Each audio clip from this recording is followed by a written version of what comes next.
right, welcome to the second webcast.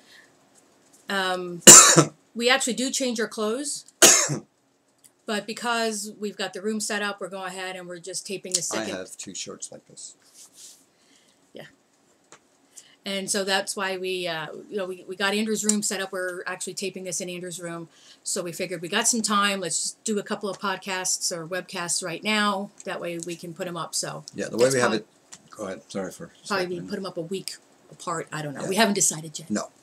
And we will periodically look at camera, look at computer, look at camera, look at computer, especially if we're doing some live broadcasts. We need to watch what's going on in the forum and stuff like that. So don't mind us if we do that. Teleprompter's not right behind the camera yet. Bummer. Yes. So, question. Okay, this question. And we're assuming you've seen the first video, so we've explained everything, who we are, and with our son Andrew, who is also Pureheart, which was the name given to him when he made his journey home. And so this is the questions that people are asking, since we have an in on the other side. Yeah, interesting topic. Yeah, this one's pretty interesting, especially with everything that's going on, especially with all the hype about 2012. So this question is there any truth to Revelation? How much of the Bible is true? Will there be rapture? Rapture, velociraptor. Does the planet Earth ever come to an end? Now, that's really 4 questions.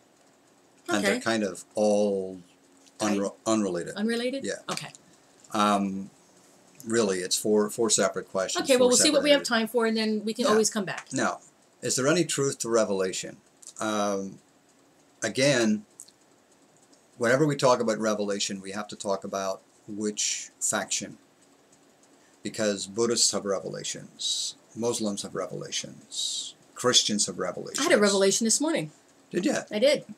Good for you. It's nothing like... it's like that Beatles song. Revelation. Or was it Revolution? Oh. Anyway. There's always truth in any writing, any prophecies that have been written. There's always truth intertwined in between everything else that's written. I wouldn't take anything that you read or even anything that you hear, such as this video, as gospel, as truth. Well, gospel means good news, I guess.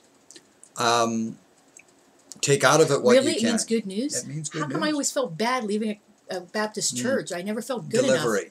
It's the delivery of it. It's the delivery. It must have been the screaming and yelling and pounding. Yeah, absolutely. Fire and brimstone. I was not sleeping in that church. No. But I think with that, is there any truth to Revelation? Yeah, there's a semblance of truth to Revelation, just like there's a semblance to truth of any great prophecies, from Nostradamus, St. John the Divine, even Aristotle and Plato, and others, that have writings that are not in the holy books. But you take it with a pinch of salt. Well, they also, like Nostradamus, spoke. Yeah. He spoke in rhyme. Yes.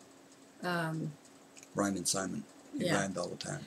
And then the other ones are like parables. Mm-hmm. Parables are just basically stories. And then people just take it so literal. Yeah. Now, the stories themselves are the best way to deliver truths. Because you can relate to the story, relate to parts of the story, or not relate to the story.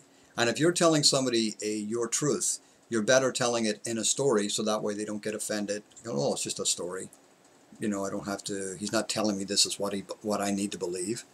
And you never trust anybody that tells you what you need to believe. The only person that can know that is you. And that is deep-seated in your heart. And whatever you feel is right for you. Again, it goes back to what brings you genuine peace. Genuine peace and genuine happiness. And always follow your bliss. I'm breaking in these teeth for somebody else. How much of the Bible is true? Kind of a... This much? I'm trying to be a diplomat here. Okay. Well, you studied it. You not only did you study a year to be a priest, and was raised Catholic, but then you were in that Christian church as well. And I did get a chance to study the Bible. And the energy of the Bible is, there's a lot of it, a lot of great stories in the Bible. A lot of great lessons to be learned in life. I don't think it needs to be read as truth. or falsehoods, it needs to be read as stories. And you take out of those stories what you want. It's not matter whether it's true or not. Some of it will be true for you, and some of it won't be true for you. Some of it will be true for you today, and the same stuff that was true for you today may not be true for you tomorrow.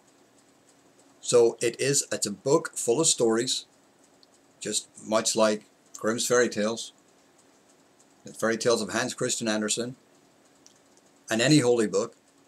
It's full of stories. Now, with Graham's, are you trying to say? Graham's? Grimm's. The Brothers Grimm. Comparing that to holy books? Mm-hmm. Okay. Yes. Aesop's Fables. The Crow in the Pitcher. Yeah, I just knew at a young age that anything that told me if I didn't do this, if I didn't do that, Yeah. I had to be this way, exactly this way, and it's only this way. If Every fiber of my being, even as a child, said, this doesn't feel right to me. If you take the Bible literally, you'll live a very contradictory life. Mm-hmm. Because the Bible, if you try to take it literally, will contradict itself all over the place. That's its enigma.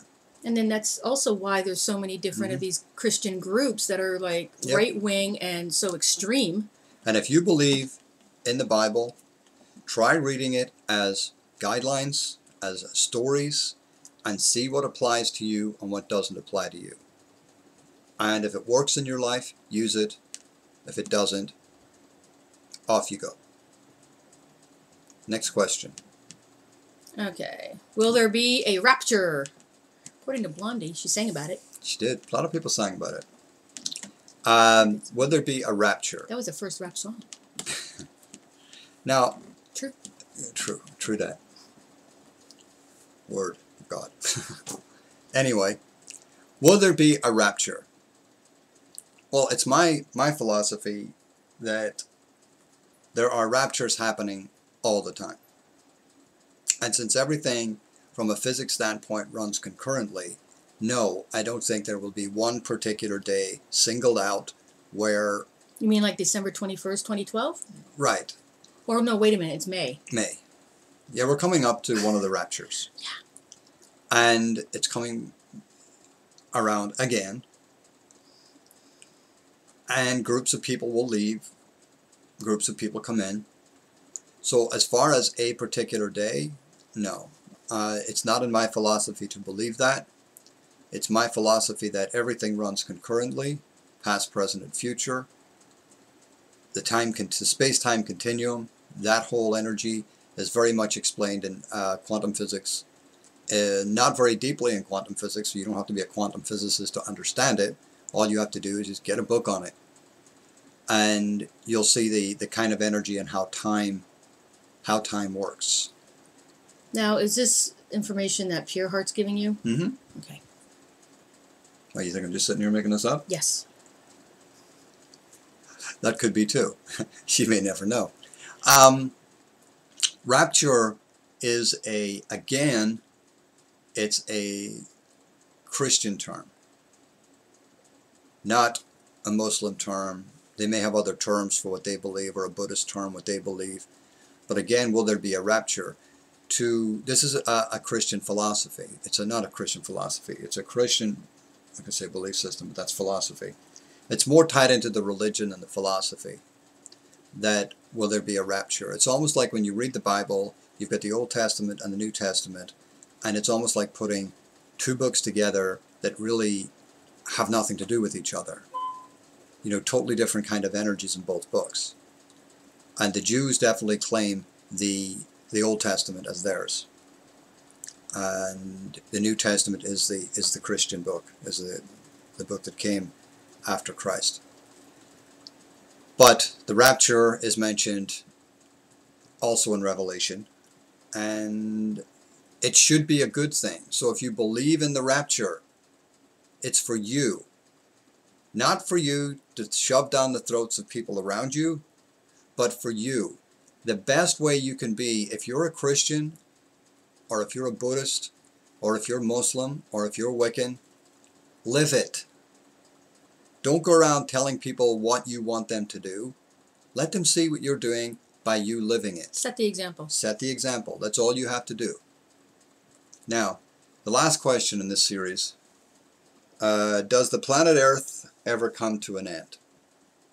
Yes. Everything has a beginning and an end, except for God. Well, energy cannot be created nor destroyed. The planet in itself... Except for energy, right? The planet as you know it will probably cease to be. If you look out your window and you look at a tree, every split second that tree's in a different position, there's different things going on with it. So the planet is constantly changing every split second. It has a path. The energy that binds this planet together has a beginning for the planet and an end for the planet. The energy itself, no, it will never come to an end. And because energy can neither be created nor destroyed. It can only be transferred from one form to another. And that is basic physics. That's not even something Einstein came up with. It goes way back before that. But the planet will come to an end. But for you today, why bother even thinking about that? It's not going to happen in your lifetime. And even if it does... Well, unless you come back another lifetime. Right, but this is for this particular lifetime, you don't have to worry about it. But if it did, you wouldn't know anything about it anyway. It would be quick, it would be sudden.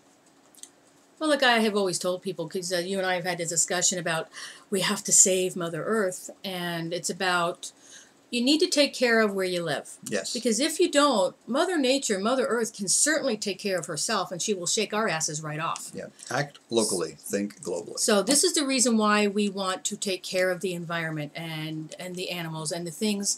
Well, like Andrew had told me, you know, in the hospital, what John Denver had told him about this whole Earth, everything within this Earth, all the nature, it has a rhythm. Yes. It breathes together, the mountains, the waters, you know, the whole Earth, and man has disrupted that. So if we want to stay here and not have the Earth shake our asses off, yeah, we need to start taking care of business. We need to quit polluting the air and the land and killing off all the animals and like the whole thing about the bees and, you know, because we're really doing it to ourselves. And Mother Nature, believe me, she will take care of herself. The planet will take care of itself, even if it means wiping us off. Yes. Now, with that, we're not really as smart as we like to think we are. I think it was a line from a Dean Friedman song. Not even a little bit. Not even this much. No, but the only thing that you're going to find true in your life is that the more you evolve, the less you realize that you know, for sure. Mm-hmm. And the only thing that I know for sure is that I don't know everything. And you know what? I'm really peaceful about that. Yeah, I'm happy with that. Especially cool. Going through everything we did with Andrew and then him being on the other side. I know there is so much more than here. Yep. I do know that.